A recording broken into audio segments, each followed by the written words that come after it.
Okay, so I think it's time, Ami. So as I said before, this is not the usual seminar. This is also towards the students in the Department of Mathematics at UNIST.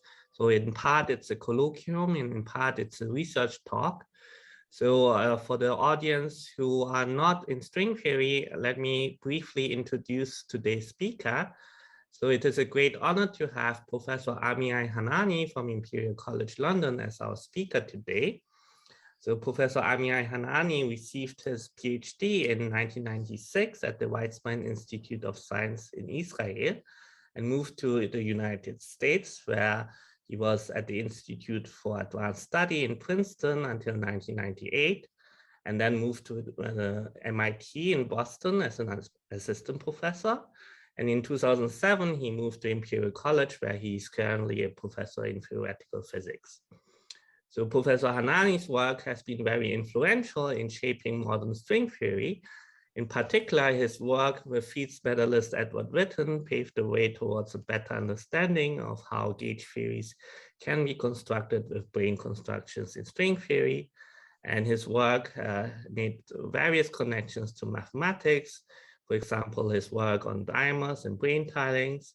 And more recently, Professor Hanany initiated a research program on the mathematical structure of Coulomb branches of gauge theories with 8 supercharges, which has attracted great interest in both mathematics and string theory communities. So it is a great honor to welcome you here, Amihay.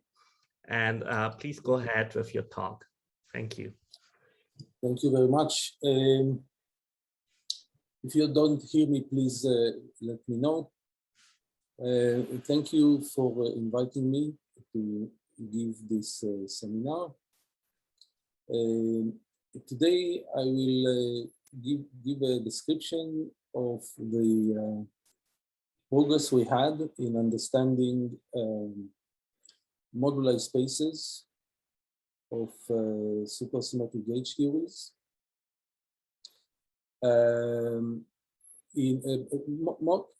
There's a conceptual progress that we had, and I wrote several keywords.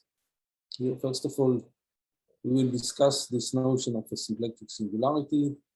Those are typical modular spaces we see in quantum field theories, a particular type of quantum field theories. And the names which are used are Coulomb Branch, Higgs Punch, and the tools are Hasse diagram and magnetic field. So those are the things that are the main points that we will introduce in this talk. So let me begin by just saying, I guess this is a mixed audience with the mathematicians in various fields and with people in physics. So as an introduction, I will say that our main tool of study is what we call a quiver. You see the quiver in the, do you see my mouse? Yeah. So the quiver is some object that we call, what we see here. It has nodes and connected by edges in a particular way. And each edge, so each node has a number assigned to it. So for us, our main tool of study as theoretical physicists is the tool of quantum field theory. And in quantum field theory, the first thing that you do is to start with a Lagrangian that gives you a description of the degrees of freedom that you have, the way they are interacting, and from this you could extract. There is a whole set of tools that we learn in order to extract the physics from a given Lagrangian. Now, the quiver, what we see here, is a graph that represents a Lagrangian. It's a kind of a shorthand way of writing a Lagrangian. We need to have some translation. Each node corresponds to a gauge field in a quantum field theory. Each node also represents some fermions in a quantum field theory, some scalar fields. They all have what we call kinetic terms and particular interactions that are given by the data that is written in the field. So the first point that we should understand is that the graphs that we draw are synonyms for Lagrangians. Actually, just as a general remark, I will be very happy to answer questions at any time. So you could stop me at any time with the questions, and I will also stop in order for people to get some questions. Now, so we have Lagrangians. Let's move to the next slide. From the point of view of mathematics, our main topic in this talk is what we call a symplectic singularity. Symplectic singularity appears as a modular space for a quantum field theory. So let's explain this notion. Every quantum field theory starts from a vacuum configuration, where on top of this vacuum we construct a set of states, and those are particle states. We allow them to propagate and to interact, and from this we extract some questions about the dynamics of such particles. Now, the starting point in every quantum field theory is to identify the vacuum. And in the theories that we study, there's not just one vacuum. There's a whole set of vacua. There is a continuum of vacua. So when one starts to study such a physical system, we need to have a decision to make. At which vacuum do we start our theory? And so in order to do that, we need to get an idea of what is the different vacua that we have. They form a geometric manifold, and we spend quite a lot of time in understanding those geometric manifolds. And this is the thing which leads us to the notion of a symplectic singularity. So we just gave this motivation. Symplectic singularities are of great interest in physics, for sure. That's what we said now. But they are also of interest in mathematics because they appear as simple modular spaces.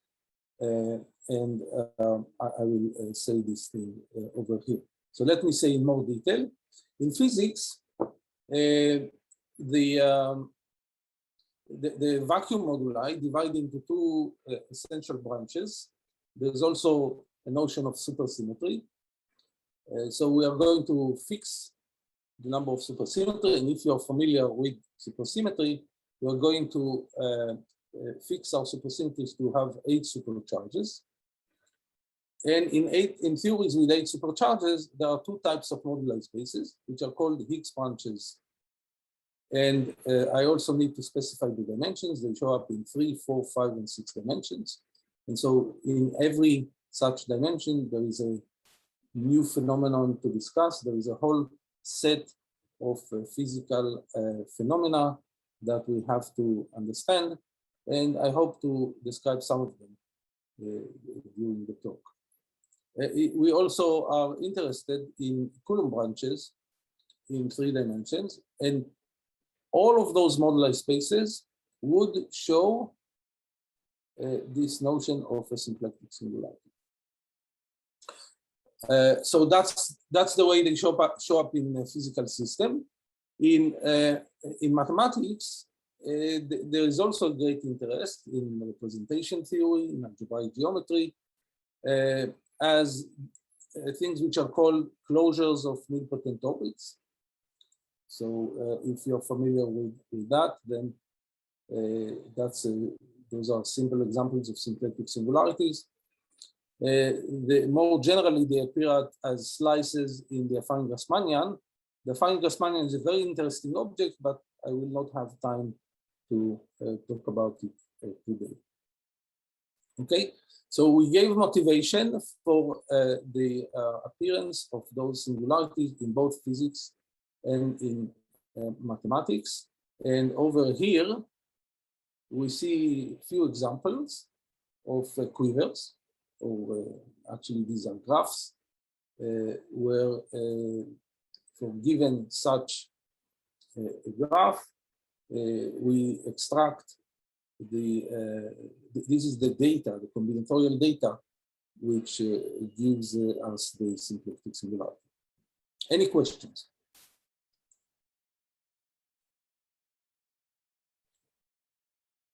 Okay, so let's talk in more detail about symplectic singularities. They appear in the literature under a collection of names. Some people call them hyperkähler cones. Those are conical singularities. Some don't mention the fact that they are cones, they just call them hyperkähler singularities. Some people call them holomorphic symplectic varieties. So this gives us a connection to Poisson geometry. The existence of a symplectic form gives a natural appearance of this geometric object. And we deal with complex manifolds which have a natural holomorphic structure. And symplectic singularities, if you are familiar with the topic of Calabi-Yau manifolds, Calabi-Yau manifolds can become singular, in which case we would call them Gorenstein singularities. And so symplectic singularities would relate to Calabi-Yau, to hyperkähler manifolds in the same way that Gorenstein singularities are related to Calabi-Yau manifolds, right? So I can have a hyperkähler manifold, it could become singular, and then in many cases, the singularity is what we would call symplectic singularity. Any questions? Okay, so let's now give a description of the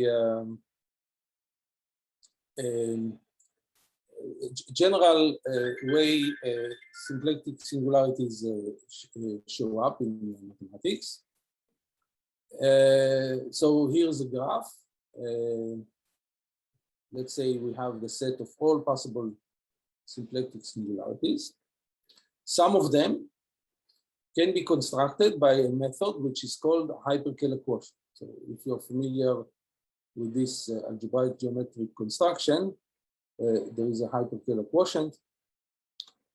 Some less familiar in mathematics is what is called the Coulomb Branch construction of a symplectic singularity.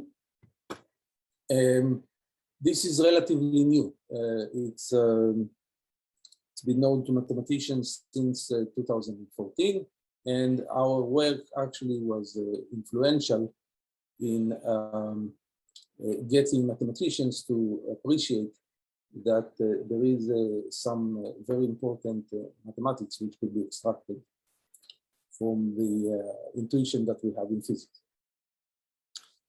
And so we see in this graph that some symplectic singularities could be constructed by both Coulomb branch and hyperkähler quotient.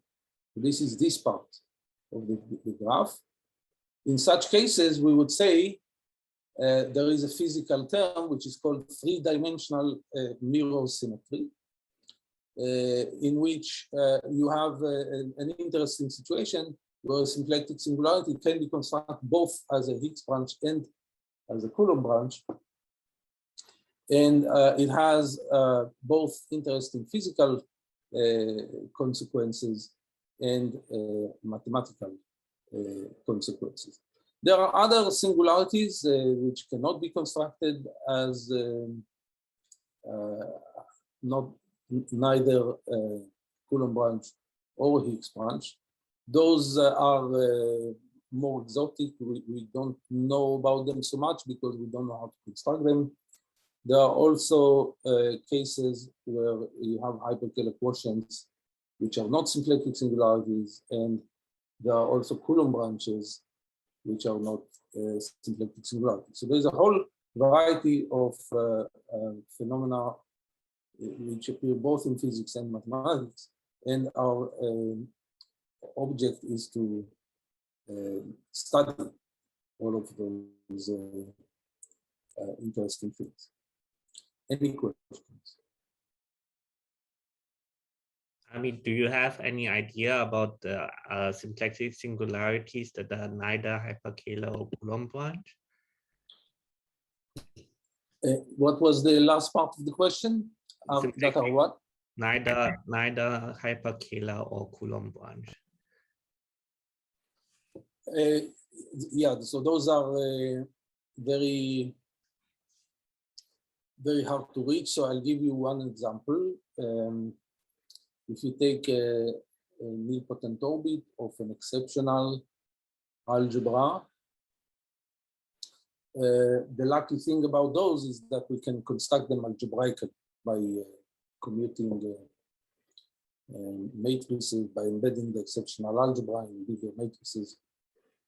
And so there's some work done by them, but we don't know how to construct them neither as a hyperkähler quotient nor as a Coulomb branch. And recently we achieved some progress in doing such constructions using the Coulomb branches, but there is a long way to go. And many times one can even put up a conjecture to say that there does not exist a construction for some of the nilpotent orbits. But the point is that in the case of nilpotent orbits, we know how to construct them in an algebraic way. Sometimes you don't even have a construction, so you would not even be aware of such singularities. So this gives a motivation to try and understand the whole set of symplectic singularities, possible classification problems. So, and this is not clear how to proceed. So, yeah. More questions?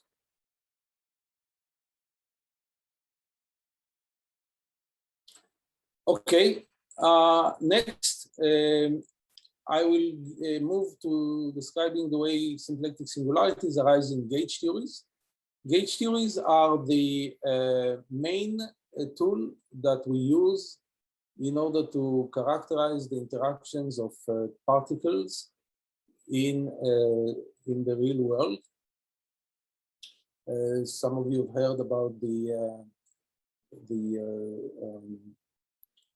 nuclear forces, the strong and the weak nuclear forces, electromagnetism. All of those theories are described by a gauge principle, and when we start computing various effects, we use the tool of gauge theory. It's a very important tool in a physical system. If you want to understand the physics of particles, then you need to know gauge theories. Now, where symplectic singularities show up in gauge theories? So, if I look at, I'm given a Lagrangian, which is a gauge theory, and if I also fix the number of supersymmetries to be 8, so it's a particular choice of a supersymmetric gauge theory. I will have two types of vacua, or moduli spaces of vacua, which are called Higgs Punch and Coulomb Branch. And Higgs Punch would always be a symplectic singularity. And here I give the example of SU2 with 4 flavors. The blue part here is a depiction of the Higgs Punch. It's a conical singularity. And it has some certain features that we will cover soon. If, in addition to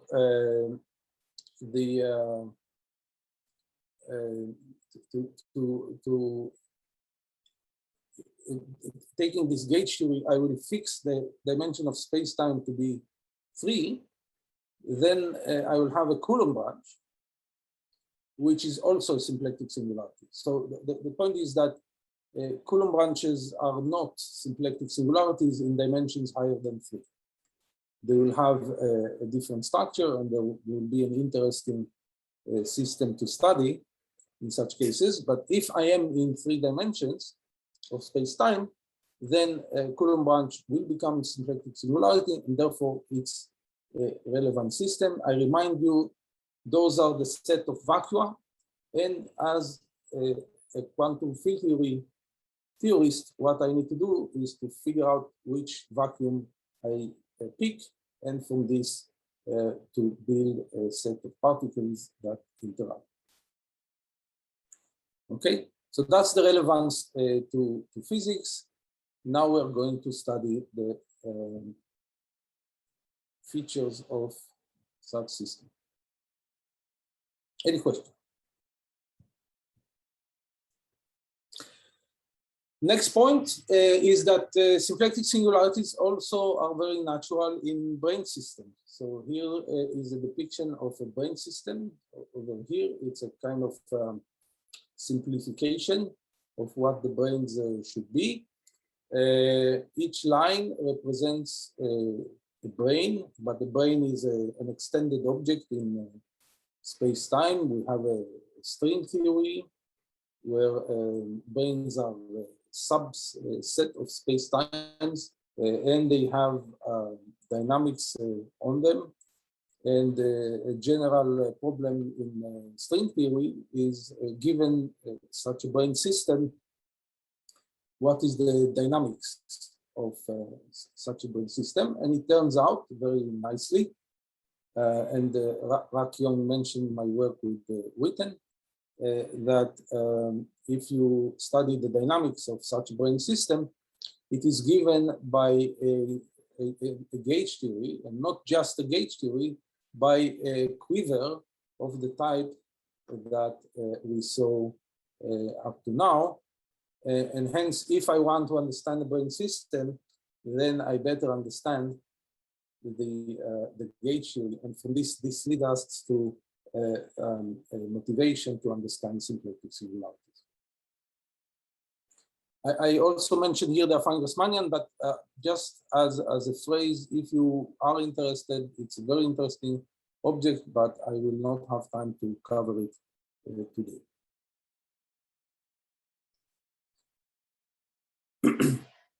Okay. Any questions before we proceed? So the next point that we need to figure out is how to characterize a symplectic singularity. And here I made the list of tools that we are using in order to get a better understanding of what is a symplectic singularity.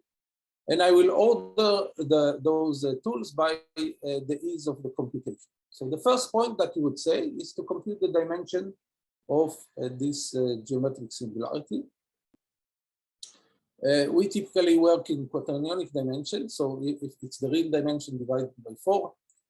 And for a long time, people use this as the simplest possible characterization of a modular space.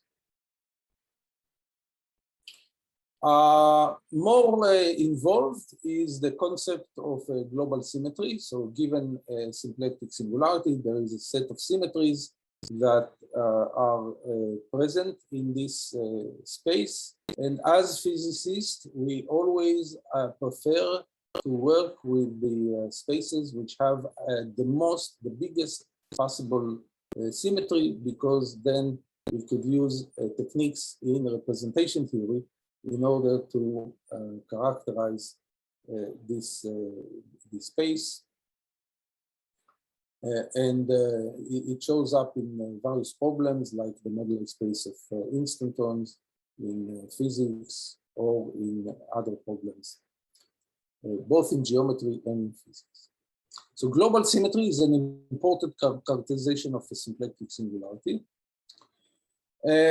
One next point is what I call Hasse diagram, and that's a new point. It's been in use very recently. We introduced it in the book, but it's really a very important tool.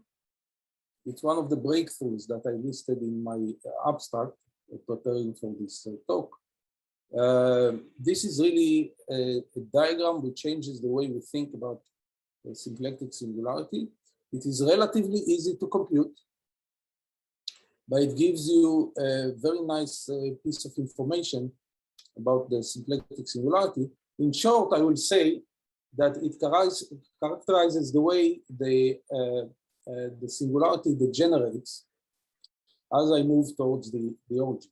Right? So I have several points on the modular space, and at some special points, I reach a singularity. The origin is the most singular point, but there are singularities along the way. And I want to understand those singularities. And the way we understand those singularities is through this phase diagram.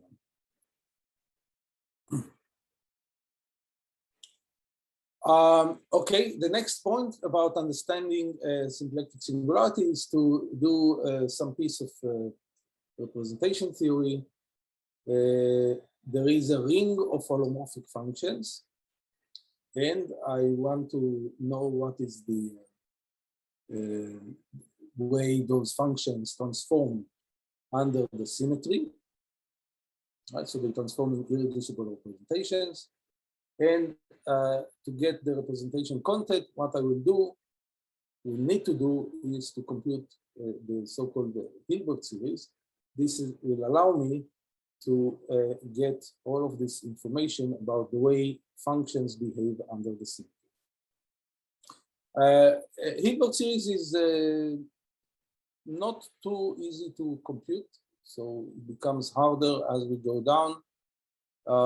It takes some effort to compute such functions. So if you have a complicated modular space, sometimes this is beyond reach, and we have to invest a lot of technical work in order to understand how to compute such Hilbert series. One outcome of the Hilbert series is what we call the highest order generating function. This generating function is collecting all of the representation content into a simple function. And many times we find that the highest order generating function is a very simple rational function. And in such cases, we declare that the symplectic singularity is one of the simplest ones. And finally, the part of characterization of symplectic singularities, there is the chiral ring. This is the most difficult part to compute. It's finitely generated. There is a set of generators that we need to specify, to construct. And then the hardest part is to compute the relations that those generators of the ring satisfy. So since this is a lot of work, many times we just leave it like that, and instead we settle for computing the easy aspects of the modular spaces we leave this only to cases where you really have to know the ring structure. Any questions about the characterization of symplectic singularities?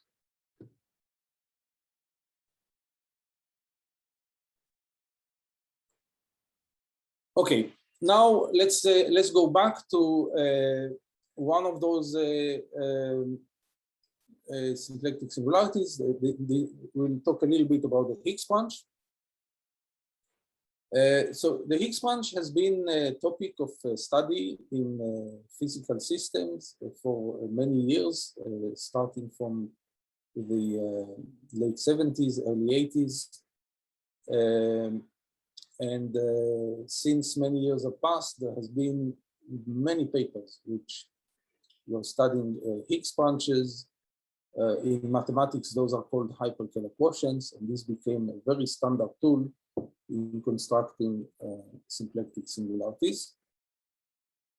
But let me point some physical facts about those Higgs punches. So the Higgs punches are not changing so much. So if I move along the Coulomb branch, which is the other branch, many times the Higgs punch doesn't change. So I can have many points from the Coulomb branch from which a Higgs punch comes out, and it is the same Higgs punch. It doesn't depend on the point on the Coulomb branch. However, there are some points on the Coulomb branch, singular points on the Coulomb branch, where I get physically I get extra massless states, or geometrically the Coulomb branch becomes more singular. And in such cases, if I look at the Higgs punch, the Higgs punch becomes bigger, and then we get a challenge to compute the Higgs punch. It becomes very different from the Higgs punch that we find in a regime where the coupling is very small. I didn't say about the coupling, so let me say some few words about the coupling. So every gauge theory has a very important parameter, which is called the gauge coupling. And this gauge coupling controls the deviation of the physics from classical physics to quantum physics. And it's a goal of every Lagrangian that we write down. Every theorist wants to figure out what is the behavior of the theory as we tune the gauge coupling to be large. We have a good control over the theory when the gauge coupling is small, but when it is large, there are many quantum corrections which go into play, and it's a big challenge to try and figure out what are those quantum corrections. So, so going back to the point that we said, we call the regime where the gauge coupling is small the classical regime, and the regime where the gauge coupling is large as the quantum regime. And at the classical regime, there is a given Higgs branch. When we hit those extra singularities on the Coulomb branch, the Higgs branch changes and becomes very different from what we have at weak coupling. And this gives us a challenge. We need to figure out how to evaluate the new Higgs punch. And this leads to the notion, which is a new notion, the notion of a magnetic quiver. So magnetic quiver is a big progress that we made over the past several years. First, by introducing the concept of such quivers, and second, as a tool to understand what happens to physical systems when they are strongly coupled. Okay, so here on the left, I made a depiction of several magnetic quivers. They are arranged in a Hasse diagram that we will discuss soon. And you look at the complexity of these quivers. Each quiver has, they look fairly the same, like such quivers, but the numbers are very important. A change in the numbers gives a different symplectic singularity. And so we see that there is a large host of symplectic singularity. This is actually the Hasse diagram for the affine Grassmannian of G2. Any questions?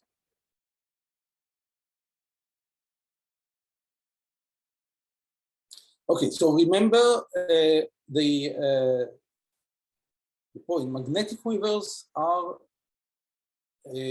objects that we introduced in order to figure out the strong coupling behavior of certain gauge tools.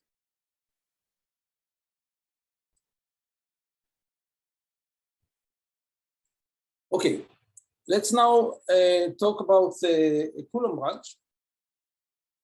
So remember that I said a starting point of every quantum field theory is a Lagrangian. Given such a Lagrangian, I want to figure out what is the Coulomb branch, what is the space of vacua, which are known as the Coulomb branch. And one very crucial property about Coulomb branches is that they admit many quantum corrections. This is in contrast to Higgs punches, which in many cases are classically exact. They do not admit any quantum corrections, even though I said in the previous set of comments that they also change, right? But in large regimes, Higgs punches don't change, whereas Coulomb branches from the very beginning receive many quantum corrections. And when we have such a phenomenon in quantum field theory, there is a big challenge of identifying what is the Coulomb branch. So in a work that we did in 2013 with my collaborators Stefano Cremonesi and Alberto Zaffaroni, we came up with a formula which is called the Monopole Formula, which we understood the Coulomb branch as made out of magnetic objects, which are called monopole operators. And the Coulomb branch was constructed as the space of such monopole operators under the additional feature that there are some dressing factors. I will, here's the monopole formula. It is a bit technical, so I will just show the formulas without giving too much explanations, but if you are interested in understanding this formula, then it's very important. This formula was a key point which led us to a great understanding of all of the past several years. So since 2013, we've been using as the monopole formula as the main tool for evaluating many symplectic singularities. Without this formula, we would be way behind this thing. So this is really a very important stepping stone in our progress. Ami, so do you know how the mathematicians like Nakajima interpret dress monopole operator in terms of mathematical language? What is that? I mean, we know right. In physics, we understand what the operator is and what the monopole operator is and how the dressing works in terms of the formula you show. But I mean, is there an analogous algebraic geometric interpretation of this, or So you see, the thing is that Nakajima, Braverman, and Finkelberg, and let me say some more because some people may not know about this progress. So there is a set of three representation theorists, Nakajima, Braverman, and Finkelberg, who studied the Coulomb branch and came up with the definition, mathematical definition. I remember that when I talked to Nakajima, he listened to my physics talk about the Coulomb branch, but he said, okay, but what is the definition of such an object? And as a physicist, I wasn't able to give him a mathematical definition. So that was his first goal, to come up with a mathematical definition for the Coulomb branch. And they used quite a fancy set of techniques that when I talk to other mathematicians, many of them are not familiar with this. So I'll give you the words, and you tell me whether you have heard them before, right? So the monopole operators in particular are constructed as elements in the homology of convolutions in the affine Grassmannians. Right, so convolution homologies in the affine Grassmannians. And so for this, we have to know the affine Grassmannian. We have to define some notion of convolution and compute homologies for these convolutions. In physical terms, maybe it will be easier. In physical terms, what we are really doing is to use the magnetic degrees of freedom that arise from this particular gauge theory problem. So in many ways, the Higgs Punch and the Coulomb Branch are electric magnetic duals of each other. The way I construct the Higgs Punch is to use the electric degrees of freedom we show up in the Lagrangian. The Coulomb Branch is using the magnetic degrees of freedom. I need to take the gauge group to move to the Langlands dual, to go over the set of all magnetic charges that show up. And those magnetic charges will be the result of the computation of the convolution homologies in the affine Grassmannian. So instead of working with the weights in a weight lattice of some Lie algebra, now I need to work with the co-weights of this algebra. I move to the dual objects, and I gradually build this the Coulomb branch through operations on the co-lattice of the Lie algebra. Okay, so electric degrees of freedom, magnetic degrees of freedom. That's also the reason why Coulomb branch was resisting understanding for many years, because it took a while for us to understand the objects which are magnetic objects. It's very natural in quantum field theory to understand electric degrees of freedom, but magnetic degrees of freedom resisted understanding for many years, and now there is a whole activity in trying to understand the magnetic counterpart. Okay. Excellent questions.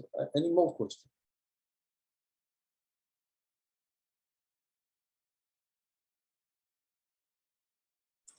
Okay, so we talked about the Coulomb branch and the way we construct it. We construct the Hilbert series using the monopole formula. Now let's talk about the quiver. So given a quiver, we have two types of symplectic singularities, and we showed it in several examples. There will be two moduli spaces. One is the Higgs Punch, the other one is the Coulomb branch. The Higgs Punch is well known for, now we are in 2020, so I would say 40 years of activity on hyperkähler quotient. So if you are in algebraic geometry, there's a whole list of references which study hyperkähler quotients in detail. The Coulomb branch, on the other hand, is very recent. It starts from the monopole formula that I showed before. So we are talking about 2013. The mathematicians came up with the definitions following our work in 2014 and 2015. So now it's a very young topic. It led to a new area of study in representation theory, known as the Coulomb branch. People study various aspects of such singularity. But because it is a new topic, it's a great opportunity for young people to study this object as a new object and to figure out new phenomena. So if you're a young person who is looking for projects to study, then the Coulomb branch is a great choice to study both physical aspects and mathematical aspects of this modular space. In particular, as a great thing, we using this notion of the Coulomb branch, we came up with the idea of magnetic quiver. So without understanding the Coulomb branch, we couldn't come up with the magnetic quiver, and the magnetic quiver led to a solution of many physical problems, and I will say some words about that.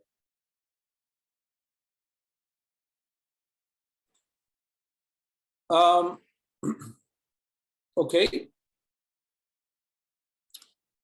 There is an interesting correspondence between Coulomb branches and Higgs punches. So I mentioned before the phenomenon of 3D mirror symmetry, where I have one symplectic singularity, which can be constructed both as a hyperkähler quotient and as a Coulomb branch of some quiver. Another phenomenon is different. It's called symplectic duality. This was introduced in the mathematical literature. And what it does is to fix a quiver. A given quiver has both a Coulomb branch and the Higgs branch. And symplectic duality relates properties of the Coulomb branch to properties of the Higgs branch. More concretely, if I look at the space of deformations on the Coulomb branch, the space of deformations becomes the set of symmetries on the Higgs branch and vice versa.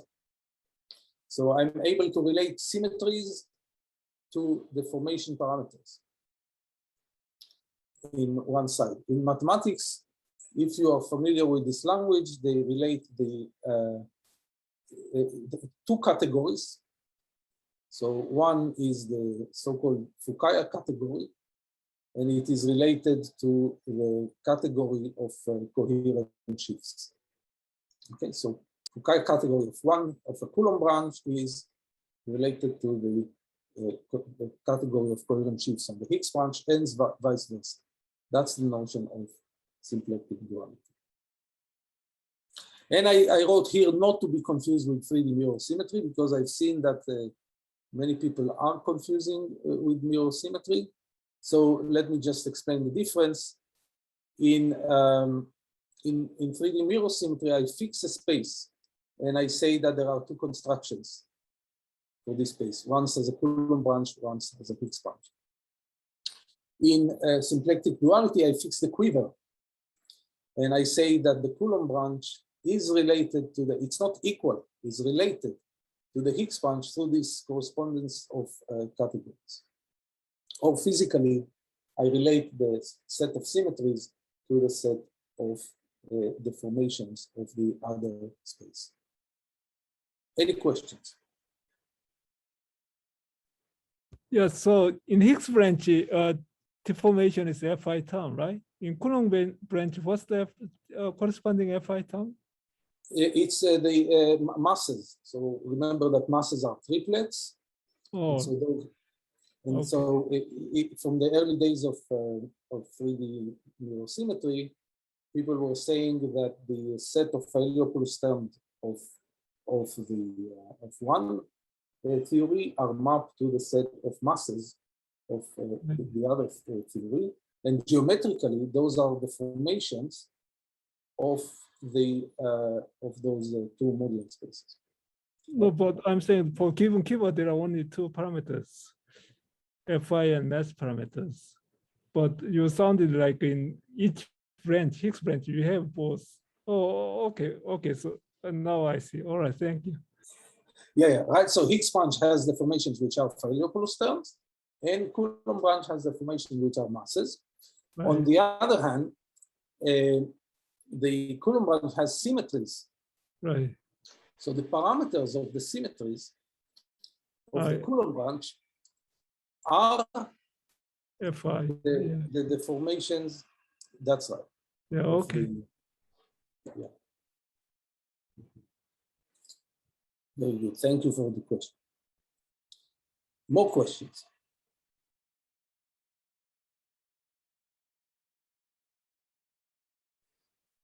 Next point that we could discuss is the modular space of instantons. So instantons have been playing a very important role in physics ever since they were introduced in the mid-70s.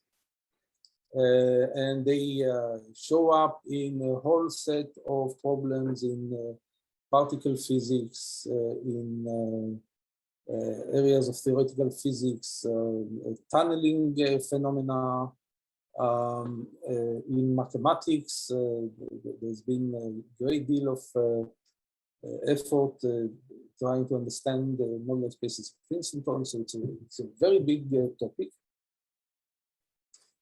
And then an important concept in the study of instantons is what we call the modular space of instantons. So that's the space of solutions to a given equation, which is called the instanton equation, the self-dual Yang-Mills equations. And thanks to the work of these people which are written over here, ADHM, we understood many years ago how to construct the space of all instanton solutions as a hyperkähler quotient. But the construction was restricted to cases where the gauge group is of classical type, namely either A type, B, C, or D in the classification of Cartan of Lie algebras. The construction was not available for the exceptional gauge groups. And this problem stayed for many years. But with the understanding of the Coulomb branch, and this now comes to work that we did back in 2014, we managed to get the modular space of instantons for any gauge group, classical and exceptional, through a construction by the Coulomb branch. So, and actually, the result turns out to be a very neat result. The quiver that you need to pick is given by the affine Dinkin diagram of the corresponding algebra. So given a gauge group with an instanton solution, it has a Dinkin diagram for this gauge group. And the Coulomb branch, through this Dinkin diagram, you could define a Coulomb branch. Here's a typical Dinkin diagram. This is for the case of F4, and this is for the case of G2. And the result is that when I compute the Coulomb branch of such a quiver or such a quiver, I get the modular space of K instantons of type F4 or G2. Okay. So and then one needs to take the monopole formula that I introduced before, apply the techniques, and get the information about the modular space of instantons through this quiver data. Any questions before I move to the next point?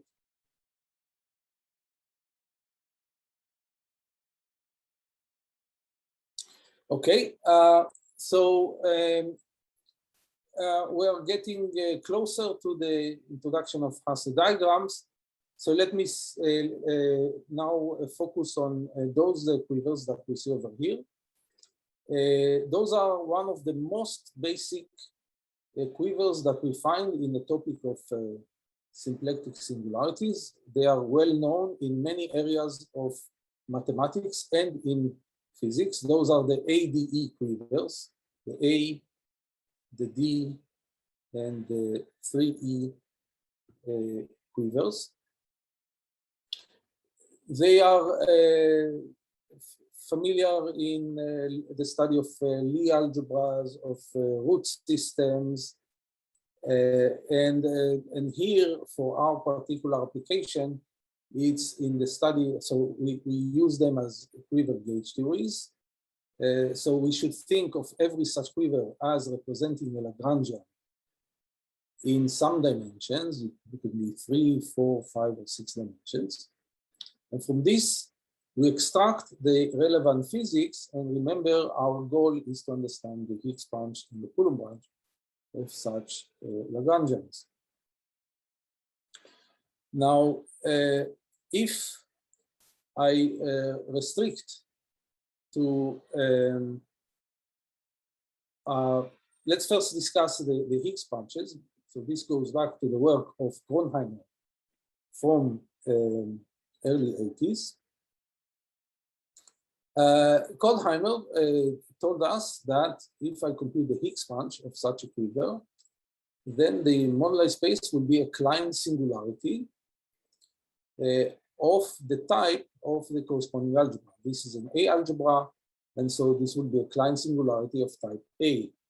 The Higgs punch of this will be a Klein singularity of type D, and the Higgs punch of those three will be Klein singularities of type E. Just a second, I will have to stop now. And I'll give an opportunity for people to ask questions.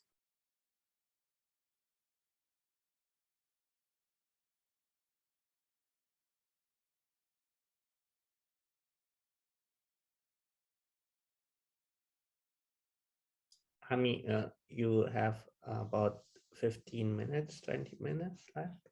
Okay, I will start wrapping up.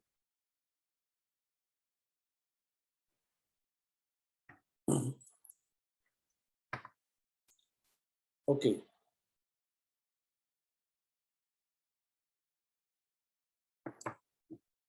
Now, what's special about those a particular set of quivers? They are forming the simplest possible symplectic singularities. So much so that they have two phases for them. There is the origin and every other point. Each other point, except for the origin, is behaving in the same way as all other points. So we would say that there are two situations. These are called symplectic leaves in the mathematical language. There are two symplectic leaves, the origin and any other point. And they are depicted by a diagram, which is either a phase diagram or a Hasse diagram, which tells me that there are only two situations. There are, geometrically, there is only one singular point, that's the origin, and any other point is a non-singular point. That's one way of saying it. Or physically, we would say that there are two types of phases for the theory, two types of vacua. the origin where you have a given set of massless states, and any other point where the number of massless states changes. Okay, so I gave both a mathematical way and a physics way of understanding those modular spaces. So the Klein singularity has two phases, the origin and anything else. Here's the Hasse diagram for Klein singularity. We use capital letters to denote the Klein singularities. And the numbers here are the dimension. The origin has, it's a point, so it has dimension 0. And any other point, there is a one-dimensional set of points. Remember, we are computing dimensions in a quaternionic way. So there are one quaternionic dimensional set of points which are forming the rest of the symplectic singularity. Conversely, so now we go beyond the work of Kronheimer. If we compute the Coulomb branch of each of those quivers, we find that the Coulomb branch is equal to the closure of the minimal nilpotent orbit of the corresponding algebra, A, D, or E. It's denoted like this with lowercase letters, and it has some quite large dimension x, and x is actually related to the dual Coxeter number of the corresponding algebra. Physically, we could think of those Coulomb branches as the moduli space of one instanton of type either A, D, or E, giving us the algebra. So this is related to the previous slide that I wrote over here. If you set k equals to 1, what you will get really is those singularities that we find over here if we are restricting to the cases of A, D, and E. Any questions?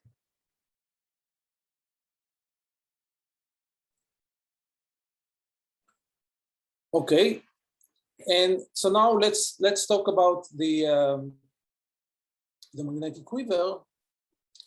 And here it's important to understand how magnetic quivers arise from a brane system. So just like we said, given a quiver, given a gauge theory, there are two moduli spaces. One is the Higgs Punch, and one is the Coulomb Branch. I can do a similar analysis for brane system. Given a brane system, I can compute two quivers which come out of this brane system.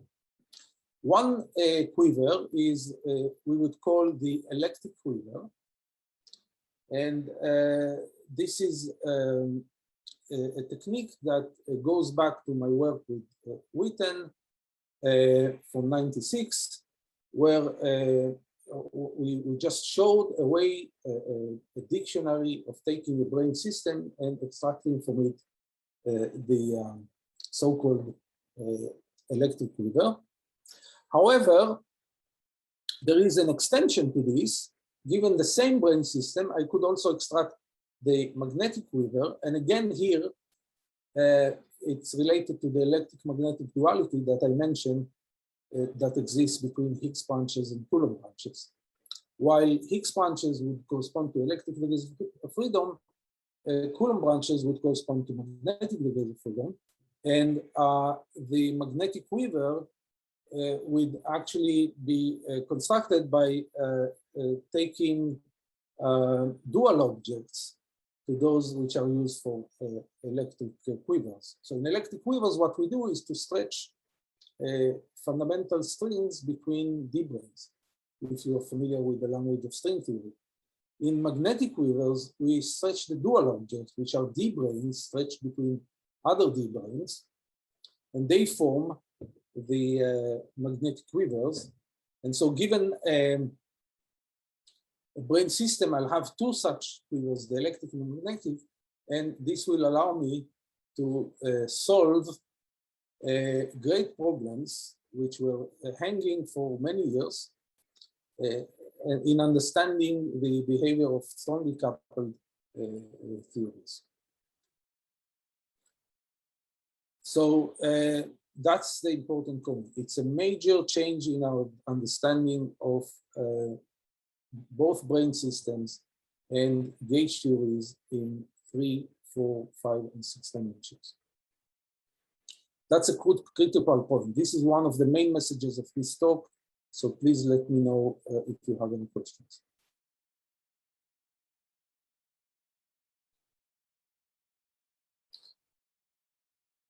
Right. So one approach we could take is that we could take a brane system. Well, let's even start before. I suppose that I give you a theory that I want to understand the physics at strong coupling. If I'm able to embed it using brane system, then I'm in a good situation. Once I find this embedding, I can compute the magnetic quiver. I won't have time to describe how I do it, but I do this computation. From the magnetic quiver, I can extract new physics by computing the Coulomb branch of such a magnetic quiver. The Coulomb branch of such a magnetic quiver will be the Higgs Punch of the theory of interest. Now I can use the tools that I mentioned before. I can use the Monopole Formula to compute the Hilbert series, or I can use the Hasse diagram to understand the phase structure of the new modular space which shows up, the Hasse diagram. Any questions? So where do we find magnetic quivers? In 6, 5, 4, and 3 dimensions. Let me start by the first point. So in 3 dimensions, the first thing would be a phenomenon which is known as 3D mirror symmetry, but not just. Many times in 3 dimensions, the Higgs branch is a union of several components. In such cases, mirror symmetry fails because mirror symmetry says that I have a pair of quivers and Higgs branch of one is the Coulomb branch of the other. Coulomb branches cannot have multiple components, whereas Higgs branches certainly have multiple components, and so they are more complicated. But what can I do? I can use the notion of magnetic quiver. For each component, I could write down a quiver, and the Coulomb branch of such quiver would be just the geometry, give me the geometry of this one component. So now I get a situation where I have many-to-one correspondence. For one quiver with the Higgs branch that has several components, I'll have many magnetic quivers. Each of them corresponds to the component of the Higgs branch. So this is an extension of the notion of mirror symmetry, and the extension is done through this concept of 3D mirror symmetry. It's a new concept, and again, if you're a new student, I would recommend that's a very good problem to work on because it could have many surprises that we are not aware of today.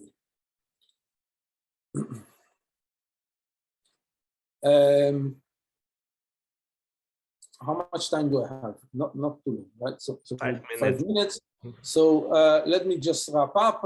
We won't have time to talk about the physics of tensional strings or the physics of massless gauge instantons in 6 and 5 dimensions. But I'll just say that we solved long-standing problems which were hanging for 25 years, were solved by understanding and introducing this concept of a magnetic quiver. And finally, I'll say a few words about the Hasse diagram. I talked about it a little bit. The Hasse diagram is made out of 2 objects, the nodes and edges. Every node represents a phase of the theory, or geometrically it's called a symplectic leaf. Every edge represents a minimal transition, so that's the set of moduli that I need to tune in order to reach from one leaf to another. It's always a singularity, it's conical, and actually there is a very few set of spaces which form minimal transitions. A minimal transfer slice, so the edges are called transfer slices in the geometric or representation theoretic language. Transfer slice, minimal transition. Such a transfer slice has a Hasse diagram with 2 points, just like we saw for the Klein singularity and the Coulomb branches of the same quivers. They only have 2 points, the origin and anything else.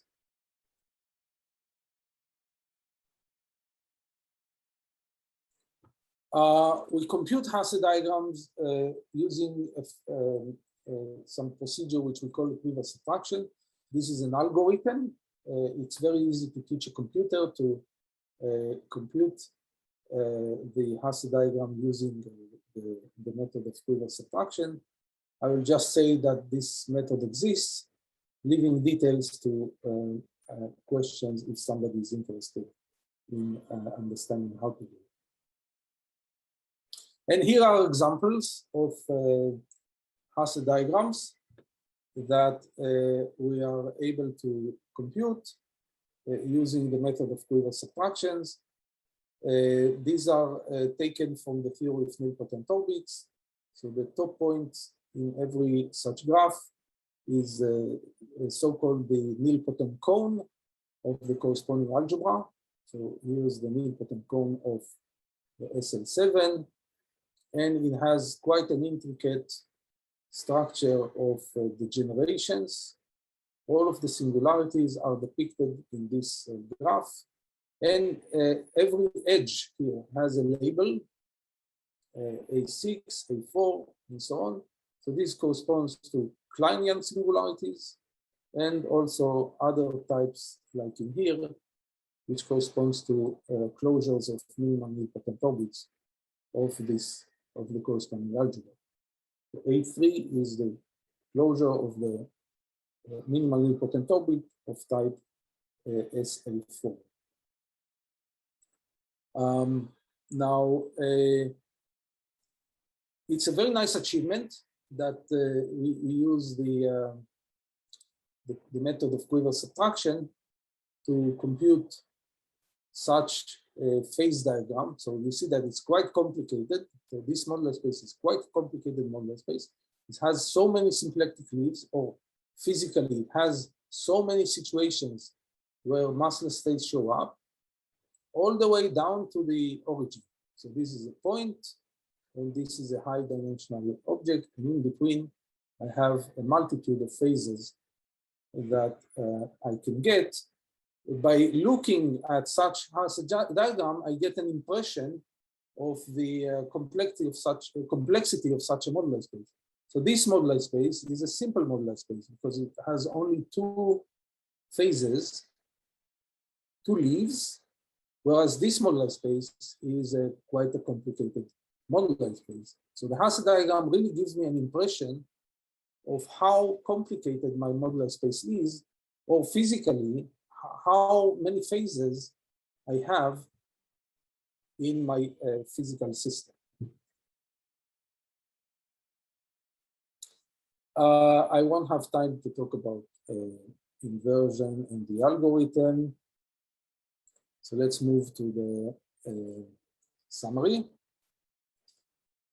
And most importantly, I want to emphasize is that the work that we did is changing the way we think about modular spaces, about Higgs punches, about Coulomb branches.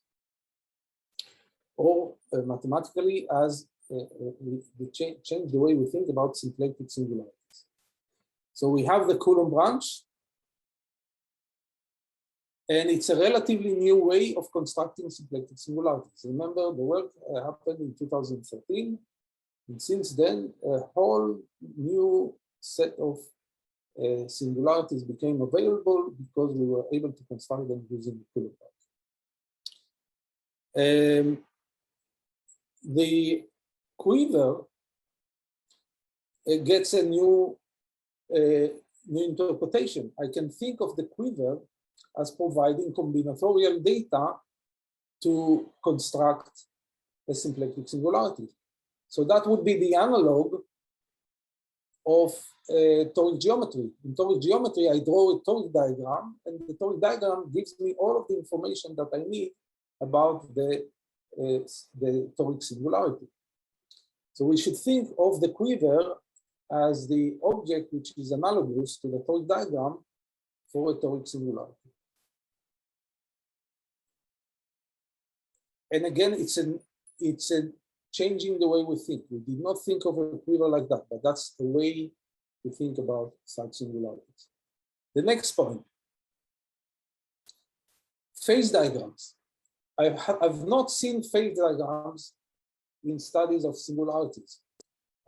And this is a very important point. It's easy to compute those phase diagrams, and they give us very nice information about the nature of the singularities. So that's why I'm saying phase diagrams changes the way we analyze symplectic singularities.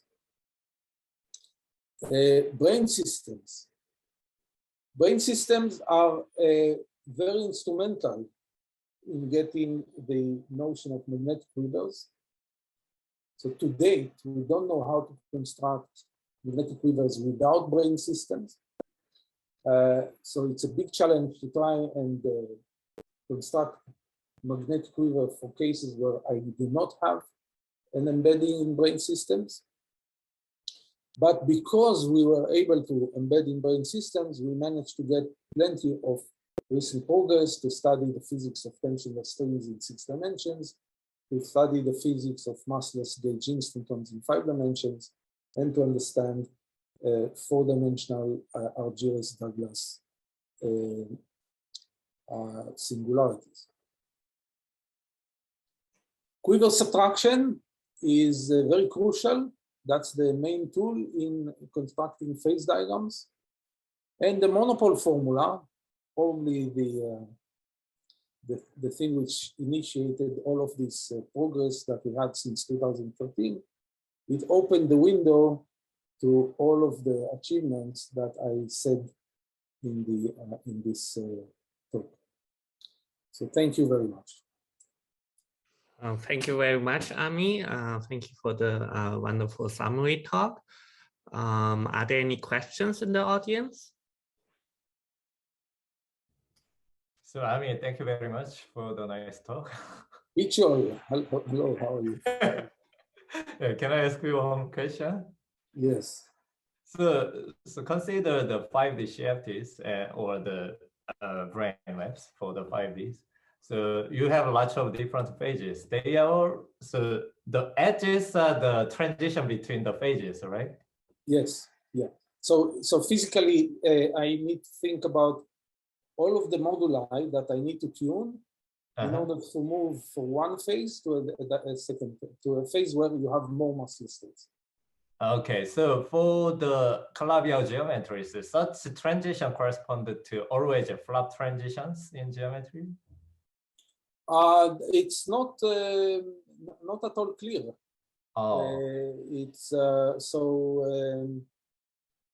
certainly it gives a great motivation. So those phase diagrams that we see for symplectic singularities gives a great motivation to construct phase diagrams for Calabi-Yau singularities, and then to try and classify all of the types of transitions which could happen. So I don't have a good answer to your question, whether they correspond to flop transitions or not, but we certainly have a motivation to try and understand such a question and to figure out what is the, so it's very likely that we will need more than 2 objects than for symplectic singularities, right? There are the symplectic leaves and the minimal transitions.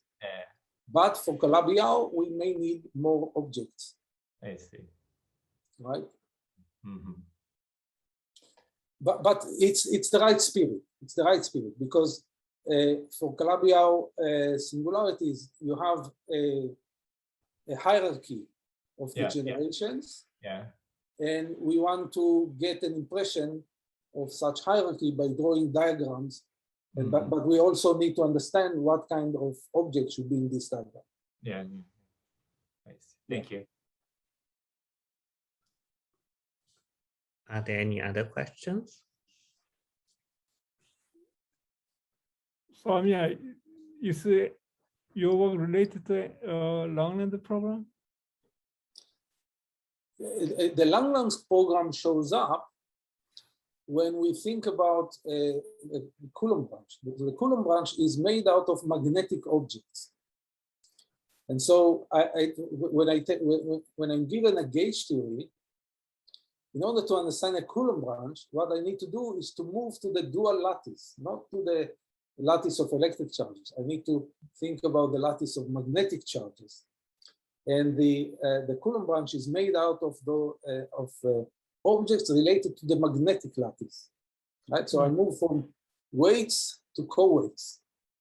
And also in this conceptual understanding helped in constructing the Coulomb branch. But this also the point that was holding us from understanding Coulomb branch for so many years. We did not make this connection that we have to work with the magnetic degrees of freedom rather than the electric degrees of freedom. But once this was understood, the way for constructing the Coulomb branch was fairly quick. So really, it's a conceptual point. Coulomb branches are magnetic, Higgs punches are electric. Are there any other questions? I mean, you mentioned the Grassmannian earlier, also from your work as well as from Nakajima's work. Are these the two things the same Grassmannian? Are you talking about the same Grassmannian? It's an excellent question. So they are related, but one needs to make a distinction. So in the work of Nakajima, they take the affine Grassmannian that we showed in one of the slides. That was here. So that's a depiction of the affine Grassmannian.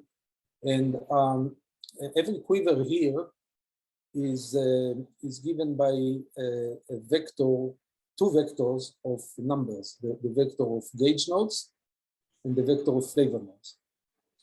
Each such vector corresponds to a co-weight in the co-weight lattice of the corresponding algebra. In this case, it's G2. So those weights are what Nakajima uses for the cohomology of the convolutions on the affine Grassmannian. And so this is the data of points that we would call them magnetic charges, right? So when you're given a quiver and you say, okay, the quiver has a set of magnetic charges associated to every gauge group, those magnetic charges will be the data for the co-weights in the affine Grassmannian. And so once you understand this notion of magnetic charges, you can forget about the affine Grassmannian. You say, I go over all co-weights for a given algebra. For each one of them, for each co-weight, I construct a monopole operator, and I put dressing factors on these monopole operators, and that's how I can construct the Coulomb branch. On the other hand, the affine Grassmannian, the way we see it over here, this is a set of infinitely many modular spaces, right? So this quiver here, if I compute the Coulomb branch of this quiver, I get a modular space. It has a certain dimension, 5 in this case, and it's a geometric singularity with Hasse diagram that looks like this. On the other hand, if I take this point over here, here's the quiver for this point. Now it has dimension 16, if I see right, 10 plus 6. And so the dimension is 16. Then it has a complicated Hasse diagram given by all of the points that I find over here, right? And so the affine Grassmannian is a way to construct infinitely many symplectic singularities. So it has two uses. First, to define a single Coulomb branch, and second, to take any point from the affine Rashomonian. Actually, it's a pair of points, because if I take this point, I can compare it to the origin. This will give me this quiver, but I can also compare it to any other point below it. Then that will give me a new quiver, and a new singularity, where the Hasse diagram is given by this the set of lines connecting one point to another. So I have really infinitely many moduli spaces that I can construct using the affine Rashomonian, and so that's an extension of the work of Nakajima. They only used the cohomology. They didn't need to use the geometric data for those modular spaces. So there's the potential for the mathematicians to catch up, I guess. Well, I should say, I should say that we understood the affine Rashomonian after them, not before. I see, okay. From their work. I see. We came up with this description. It was already known in works of several mathematicians like Kamnitzer and Webster, where Braverman contributed. So Finkelberg did some nice work. So they understood those things, and this led us to formulate the way we formulated here using quivers and with the modular spaces of gauge tools. So you know, it goes both ways. We understood Coulomb branches, and then that led Nakajima to define the modular space. They used the affine Rashomonian, and this led us to come up with those set of many beautiful theories that you can put stuff. The notion of a Hasse diagram also comes from Hasse diagram goes back to the work of Kraft and Procesi. Oh, right. The first time that I see this, where they describe the generation of nilpotent orbits inside the nilpotent cone, and they came up with this beautiful set of theorems saying that, and this is the graphs that I showed here. So this is something that we reproduced following the work of Kraft and Procesi. They came up with this. So if you look at the works from the late 70s, you will find these diagrams. Our contribution was that to take this new technique that we call the quiver subtraction, and to show that we can use quiver subtraction in order to exactly reproduce the diagrams that they're copied. Okay, I think. And one more thing that I should say, their work was only in the context of nilpotent orbits, and we understood that we could, that it's not, it could be really generalized to many other modular spaces. So there are many modular spaces which are not nilpotent orbits, and the method of quiver subtraction is valid for all of them. Okay, I think the time is up. I think this was a very nice summary talk, and thank you very much for the wonderful talk again, and thank you for everyone for attending this colloquium / seminar today. Thank you again, Ami. Thank you. Okay, so we will stop the recording.